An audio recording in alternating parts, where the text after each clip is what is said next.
Okay, so picture this.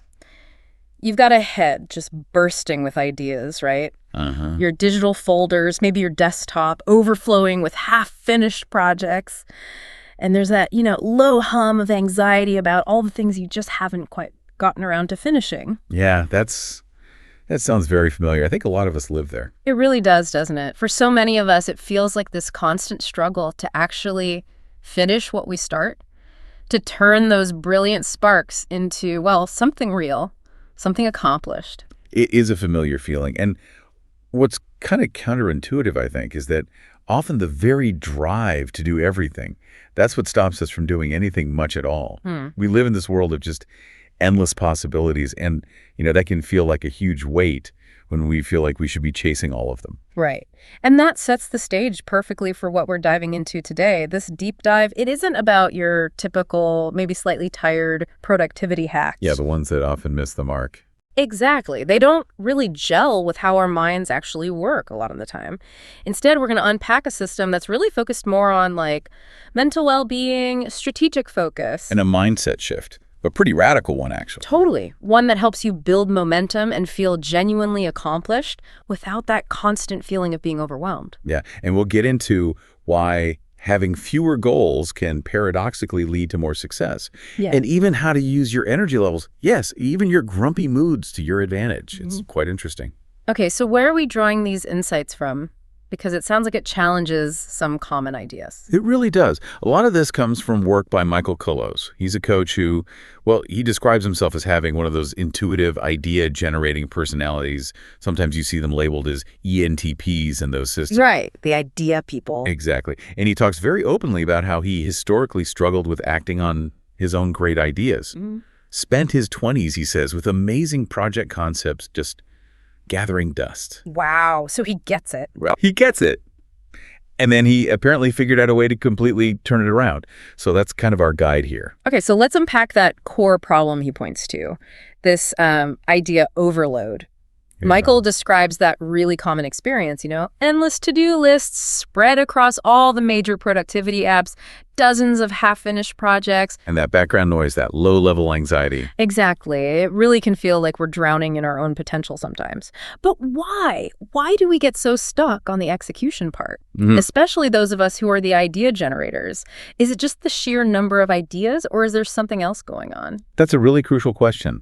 And a key insight, I think, from Kolos and others looking at this, is that a lot of popular productivity advice, the stuff like breaking your day into tiny scheduled blocks or focusing intensely on KPIs. Key performance indicators. Yeah, right. Or having these really elaborate systems or just telling yourself to push harder.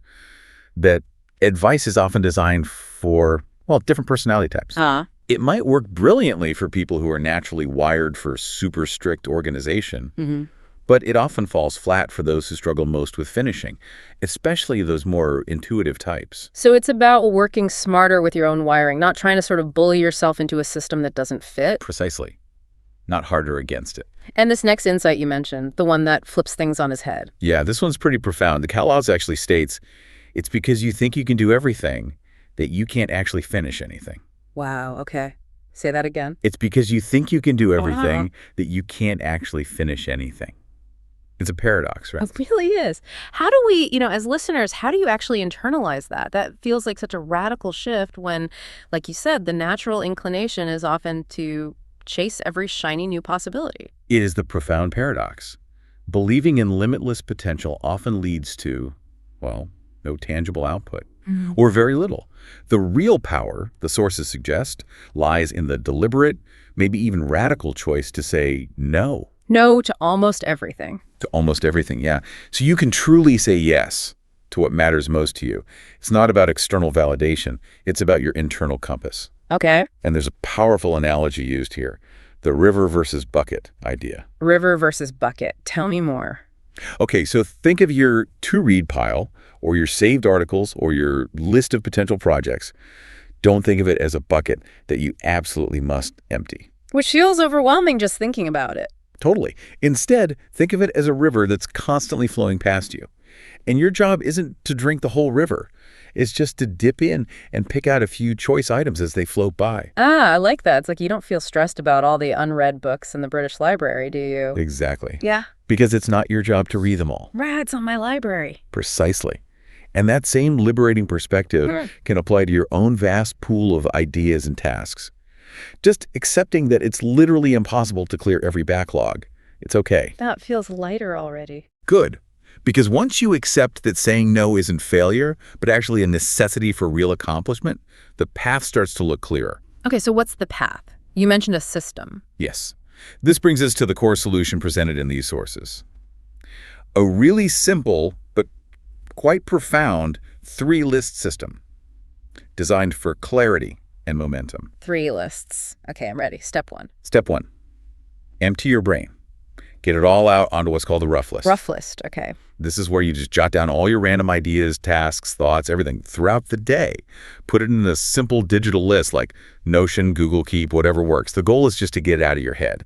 Create that mental spaciousness. So you don't feel like you have to hold on to every single thought. Exactly. Stop your brain trying to be a leaky container. And the source even mentions someone having like 500 plus items on their rough list. It's meant to be big and messy. 500. Okay, so no pressure for it to be neat or curated at this stage. None at all. The intention here is just pure mental decluttering. Capture everything, every task, every fleeting inspiration, every, oh, I should. Got it. Okay, so that's the rough list. Then step 2. Step 2 is where you curate. You regularly review and prioritize items from the rough list onto your active list. Active list. Okay. How often do you review the rough list? It depends on what feels right. Maybe end of the day, maybe every few days, maybe once a week. The key is to do it with fresh eyes. Right. Not in the middle of a million other things. Exactly. And for each item on that huge rough list, you make one of 3 choices. In fact, what are they? 1, discard it. Yeah. Just delete it. It was a fun thought, maybe, but realistically, it's not worth your precious time. Be ruthless. Ooh, ruthless discarding. I like that. Okay, option 2. Option 2, move it to a someday list. This is for things you acknowledge you'll probably never actually do, and that's okay. You have limited time, limited energy, let it go without guilt. The someday maybe never list. Pretty much. And then option 3, for only a small percentage of items. The chosen few. The chosen few. You move them to your active list. Okay, the active list. Now this one sounds important. It is, and here's a crucial detail. The active list must be handwritten, on paper. Handwritten. Why paper? The physical act of writing, well, it slows you down. It forces brevity. It makes you think a bit harder about whether something really deserves to be on this focused list. That makes sense. It's more intentional than just copy-pasting. Totally. And here's the key principle. The more items you allow onto your active list, the less likely any of them are to actually get done. Ah, the paradox again. Exactly. So practice that ruthless discarding we talked about. The source suggests aiming for maybe only 10 to 20 items max on your active list. This is where you're really committing to focus your energy. 10 to 20. That feels manageable. Okay, so we have rough list, digital dump, active list, handwritten, curated. What's step 3? Step 3 is where the daily magic happens. Commit to the tomorrow list. Tomorrow list. Okay. Before you go to bed each night, you look at your handwritten active list and you choose just 1 to 5 items for your tomorrow list. Again, handwritten. 1 to 5. That's it. That's it. And the advice is definitely start small. Maybe just 1 item for a whole week, get that win, then maybe build up. Close apparently uses 3 himself and suggests 5 is really pushing the upper limit. Wow. Okay, so resist the urge to load it up? Absolutely resist. And the key here is also to break these items down. Each one should be doable in, say, no more than a few hours. Ideally, 30 minutes or less. Ah, so write novel is not a good tomorrow list item. Definitely not. Maybe write 500 words of chapter 1 or outline scene X. Make it concrete and achievable. Got it. And then what do you do with this list in the morning? This is critical. First thing in the morning, you start your day with one of those items, one of your chosen priorities. Before checking email, before social media. Yes. Crucially, before any of that, don't check emails, texts, social media first. Protect your priority from the flood of external demands and those easy dopamine hits from notifications. Guard that first hour or so. Guard it fiercely. And here's the really important psychological bit. If you finish your tomorrow list, even if it was just that one item, you need to consciously allow yourself to relax and celebrate that win. Celebrate finishing one small task. Seriously. Consider your day successful even if you do nothing else productive. This literally starts rewiring your brain. You associate completion, finishing, with positive feelings, with relief, with success, not just endless striving. Okay, that's powerful. What if you don't finish something on the tomorrow list? Good question. You simply move the unfinished item to the next day's tomorrow list, rewriting it again, which reinforces the commitment. Or, if you're reconsidering, move it back to the active list to think about later. And if you keep failing to finish your tomorrow list items, Then you scale back, ruthlessly. If 5 is too many, try 3. If 3 is too many, try 1. Write just one thing down for a while until you consistently finish it, day after day. Build that muscle of completion. Consistency trumps intensity here. build the muscle of completion. I like that framing. Okay, so that's the 3-list system. Rough, active, tomorrow. That's the core of it. But then there are these strategic ways to apply it, to really optimize it for your own well-being and, well, getting stuff done. Okay, let's hear about those. Well, a core principle running through this is prioritizing yourself, which sounds maybe obvious, but isn't always practiced. True. Most of your energy, ideally, should go towards things you genuinely care about, not just things you feel you should do or things other people are asking for. So minimizing the shoulds. Minimizing them, or at least making sure your primary focus, your most important thing for the day, aligns with your own values and purpose. Obviously, some bureaucratic stuff is unavoidable. Taxes, admin, yeah. But don't let that become the main thing consistently. Okay, that makes sense. What else? You mentioned the 2-minute rule earlier. Yeah, so the classic rule, if a task takes 2 minutes or less, just do it immediately. Get it off your plate. Simple enough. But there's a smart caveat here. If you find your day is suddenly filling up with loads of these tiny 2-minute tasks, and it's derailing your main priorities. Right, death by 1,000 tiny cuts. Exactly. The advice then is to actually stop doing them immediately. Group them together, maybe add process small tasks as an item on your active list, and handle them in a dedicated batch later. Protect your deep work focus. Okay. So use the 2-minute rule, but don't let it sabotage your bigger goals. Precisely. It's about maintaining focus on what truly matters to you that day. Got it. What was that other concept? Yeah. Strategic stacking. Yes, strategic stacking. This is where it gets really interesting. Blending, like health and psychology. Okay. You basically consider 3 things about a task on your active list before deciding when or if to put it on your tomorrow list. First, the energy required. Is it ambitious, creative work, or is it just annoying admin? Okay, energy cost. Makes sense. Second, its subjective importance. How much does this task actually align with your deeper values, your life purpose? Is it truly meaningful to you or just functional? Right, importance to me. Exactly. And third, this is the subtle one, its orbit. How pulled do you feel towards doing that item right now? This is tapping into your intuition, your current state. Orbit. Like, how close does it feel? Kind of, yeah. How much psychic gravity does it have for you at this moment? And the point is, you don't always have to tackle the hardest, most important things first thing in the morning if the energy or the orbit isn't right. Really? That goes against a lot of advice. It does. Sometimes waiting for an item to feel closer in orbit, or waiting until you have maybe slightly less energy but enough energy, makes it easier to actually start and finish it. So it's about aligning the task not just with its importance, but with my actual internal state. Exactly. Aligning effort with your internal reality rather than just brute forcing it based on external rules. I can definitely connect with that. It reminds me of the example given, I think it was about a dentist appointment. Yeah, that's a great one. Other mentions putting it off until it gets to a point where he has just enough juice left to push myself to do something small but annoying. I know that feeling. Right. Or maybe waiting until it just feels, I don't know, doable enough. The resistance drops just enough to finally tackle it. It's like intentional, strategic procrastination, maybe, rather than just avoidance. Okay. Strategic procrastination.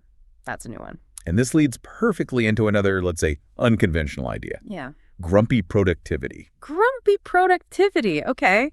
I'm intrigued. The idea is when you find yourself in a genuinely bad mood, kind of irritable or grumpy, embrace it. Embrace the grum. How? Well, this is apparently the perfect time to tackle those annoying bureaucratic logistical tasks that you've been putting off. Like taxes. Or cleaning the bathroom. Exactly. Things that kind of suck anyway. Yeah. The logic is your low mood already matches the unpleasantness of the task. So you're not fighting your mood to do something unpleasant. You're leveraging the existing state. Huh. So instead of trying to cheer myself up to do the annoying thing, I just do the annoying thing while I'm already annoyed. Pretty much. Lean into it. It can be surprisingly effective. I have to admit, grumpy productivity, that resonates. There are definitely those days where that low hum of annoyance is just there. How do we lean into that without, just making everything worse? That's a fair point. Yeah. It's not about wallowing, maybe, but about channeling. And it connects to another technique, batching the bad. Batching the bad, okay. If you're already in that grumpy mode, doing one unpleasant task, see if you can knock out several similar ones at the same time. Ah, okay. Like if I'm already dealing with bills. Pay all the bills, or if you're making that annoying phone call, make all the annoying phone calls. If you're running one tedious errand, see if you can combine a few. The energy cost of starting the unpleasantness is already paid. Right, the activation energy. Exactly. Yeah. So leverage that initial push. But importantly, don't push yourself into burnout doing this. It's about efficiency with unpleasantness, not martyrdom. Efficiency with unpleasantness. A useful life skill. Okay, what other techniques are there? There's another clever one called the dangle swap. Dangle swap. Sounds intriguing. Okay, so imagine a task feels really hard, almost undoable right now. You dangle a reward in front of yourself, usually something fun, maybe a bit mindless, like playing a video game, scrolling social media, watching a show. Okay, the carrot. The carrot, exactly. But here's the swap part. Just before you actually start the fun break activity, you pause, just for a second, and you check in with yourself. Is there even a tiny flickering flame of willingness right now to do a small part of the productive task instead? So a last-minute check for motivation. Kind of. A check for even the tiniest sliver of willingness. The author apparently used this to write the very pages we're discussing, dangled a video game break, paused, felt a tiny flicker of readiness to write, and did that first. And if the flicker isn't there? Then you take the break. Guilt-free. The promise of the break is still intact. But sometimes that little pause is enough to capture a moment of micro-motivation you would have otherwise missed. The dangle swap. Okay, that's clever. It feels like across all these strategies, the real underlying theme is energy management. Absolutely, it's key. Especially, the sources suggest, for more intuitive personality types. For many people, managing energy is actually more important than managing time. More important than time management. That's a big statement. It is. It involves learning to recognize your own energy levels throughout the day. Are you feeling full, near full, maybe half full, near empty, or just completely empty? Becoming aware of your internal battery level. Exactly. And then consciously matching your tasks to that level. Full energy, that's for the bold, creative, scary stuff. Near full, making big progress on important projects. Half full, maybe activities that re-energize you or easier tasks. Near empty, that's for busy work, tidying up. And empty, that's purely for self-care. Rest, recover. So no trying to write your masterpiece when you're running on fumes. Please don't. It rarely works well. Yeah. This whole concept really emphasizes that motivation isn't some, magical lightning bolt that strikes randomly. Yeah, waiting for the muse. Right. It's much more like tending a garden. Motivation tends to bubble up naturally when you're nurturing the entire garden of your life. A whole ecosystem. Exactly. Things like getting solid sleep, decent nutrition, moving your body regularly, nurturing your relationships, having hobbies that light you up, feeling connected to a community, maybe some mindfulness practice. Well, the foundational stuff. All the foundational stuff. And critically, one of the most powerful yet often overlooked sources of motivation tends to be helping others. Seeing the actual real impact your work, your efforts can make in the world. That fuels the engine. That makes a lot of sense. So pulling this all together, this deep dive really shows us that this habit of finishing what you start, it's not really about finding the perfect rigid system or just hustling harder, is it? Not at all. It's much more about a really profound mindset shift, one that aligns with how your brain, your energy, your personality actually works. It's about intentionally saying no, like you said earlier, to most things. So you can give a genuine, energetic yes to what truly matters to you. Yeah, it's about really understanding your own energy cycles, celebrating those small, consistent wins with the tomorrow list, and designing a system, your own unique system, that works with your nature, not constantly fighting against it. And accepting that it's okay not to do everything. It's more than okay. It's essential. Our society often glorifies relentless busyness, doesn't it? Oh, definitely. Busy equals important. Right. But you don't have to subscribe to that. A really liberating insight from these sources is this. Many of those urgent deadlines aren't actually real, and you're probably not as indispensable as you sometimes think you are. Ouch. but also freeing. Exactly. Embracing that can free you up tremendously to focus on what truly, genuinely matters to you.